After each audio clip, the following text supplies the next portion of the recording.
오늘 이번 시간에는 청소년이란에 대해서 공부해 볼 건데요.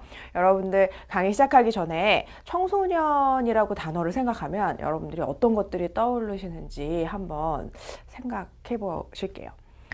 우리가 보통 청소년이라고 하면 뭐 이렇게 긍정적인 어떤 단어들이라든지 아니면 되게 좋은 의미의 생각이라든지 그런 것들은 사실은 잘 하지 않았던 것 같아요. 아마 지금 강의를 들으시는 여러분들도 마찬가지실 것 같은데요. 제가 청소년이라고 이야기를 했을 때 여러분들이 좀 되게 좋은 의미의 단어들 말고 이를테면 아마 저랑 지금 제가 말씀드리는 것과 비슷한 단어를 생각하실 텐데요. 예를 들어 뭐 질풍노도의 시기, 짜증내고 막 화내고 막 이러는 거죠. 또 만약에 지금 뭐 현재 청소년을 키우고 계시거나 주변에 같이 살고 계시는 분들은 오늘 아침에도 짜증내고 갔는데 막 이런 생각 하실 수도 있고요. 또 뭐 막 또 자기 갈피 못 잡아가지고 막 비행, 막 문제 행동, 막 친구 때리고 막 왕따 시키고 학교 안 가고 뭐 이런 것들이 주로 생각나실 거예요. 여러분들 뭐 강의를 잠깐 멈추셔도 되고 강의 끝나고 나서 인터넷에다가 뭐 청소년 이렇게 쳐보시면 기사들이 올라오는 것도 썩 그렇게 막 긍정적인 막 좋은 기사들이 먼저 나오지는 않았던 것 같아요. 그래서 지금 보면 우리가 청소년이라는 단어를 생각했을 때 또는 청소년이라는 어떤 그 의미를 딱 기억할 때 그렇게 막 좋은 의미, 긍정적인 의미, 발전적인 의미 이런 걸로는 아마 잘 생각하지 않았던 것 같아요.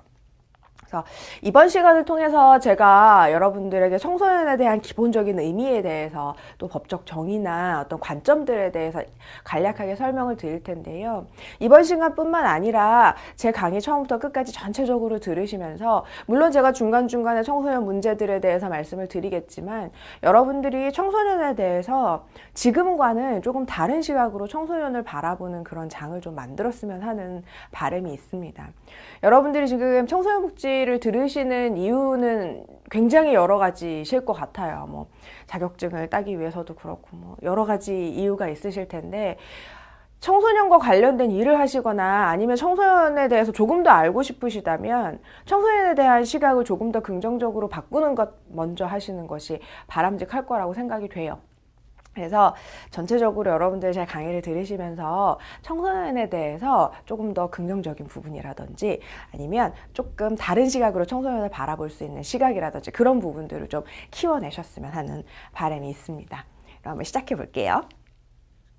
자, 이번 시간에는 청소년 정의 공부해 볼 거고요. 그리고 간단하게 청소년을 어떻게 법률적으로 구분하는지와 관련된 내용 살펴보실게요. 그리고 마지막으로 이제 간단하게 청소년에 대한 개념적 설명하도록 하겠습니다. 자, 역사적으로 이 청소년이라는 용어는 사실은 되게 오래되지 않은 개념이에요. 여러분들 만약에 뭐 아동복지론이라든지 아동과 관련된 과목 들으셨어도 아동이라는 것을 정의하고 아동을 독특한 시기로 삼아서 아동이 어떤 하나의 발달적인 단계로서 굉장히 중요한 단계다 뭐 이런 이야기를 한 것도 사실은 오래되지는 않았거든요. 다분히 청소년도 마찬가지예요. 예전에는 아동도 성인의 축소판이라고 생각해서 아동도 성인처럼 일을 하고 아동도 성인과 같은 생각을 가질 수 있는데 얘네들이 아직 생각을 못해서 그런 거다 뭐 이렇게 생각하던 때도 사실은 되게 많이 있었거든요. 그런데 아동은 사실 여러분들 청소년보다는 그 신체적인 사이즈도 작고 또 뭐 생각하는 거나 말하는 거나 이런 것도 다르고 보이는 거에도 굉장히 어눌하죠. 근데 청소년은 어떻게 보면 성인이랑 크기는 완전히 비슷해요. 그리고 성인들과 다를 게 없어요. 겉으로 볼 때는.